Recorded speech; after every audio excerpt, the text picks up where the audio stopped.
Hi guys, Mike here from KES Bushcraft Down Under. So I've been having a good read of Horace Kephard's book on camping and woodcraft, and it's a really good book even though it's 100 odd years old.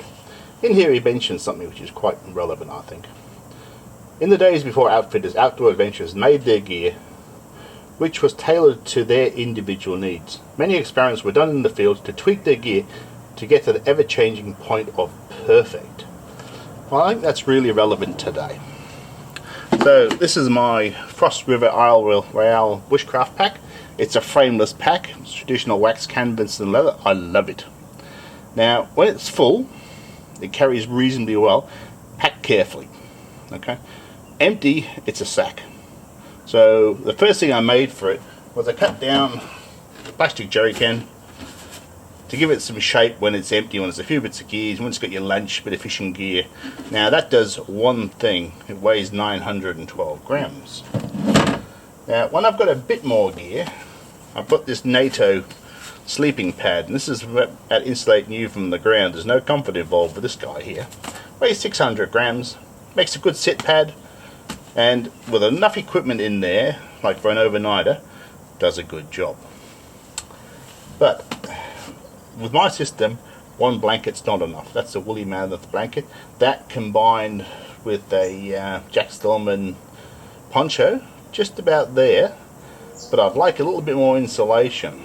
So what I've done, I've cut down an old wool blanket into a sleeve that's the right size to either hold a self-inflate mat, or I could pack it full of debris off the ground. And it's big enough that when my pack is packed, it gives it some shape without taking up all the volume, and it's versatile. So I could just about squeeze in there if I had to give me another layer of insulation. But I reckon combine that with the debris, we should have a good method of getting some sleep. And I've sewn in a pocket for a pillow so that your jacket won't run away from you during the middle of the night. Right, so I pulled out of my pack. As you can see, the pack becomes pretty much a shapeless lump. So here it is here. So this was all done with the Speedy Stitcher. And I'll lay it out so you guys can have a good look at it. Right guys, there she is laid out. Put a self-inflating mat inside so you could see it. So 173 centimeters long, or 68 inches. 56 centimeters wide, or 22 inches. Big enough that it'll fit any of my sleeping mats. So I regularly use this Z rest. This will pop in here nicely. I've got my pocket on the top so my jacket doesn't run away during the middle of the night.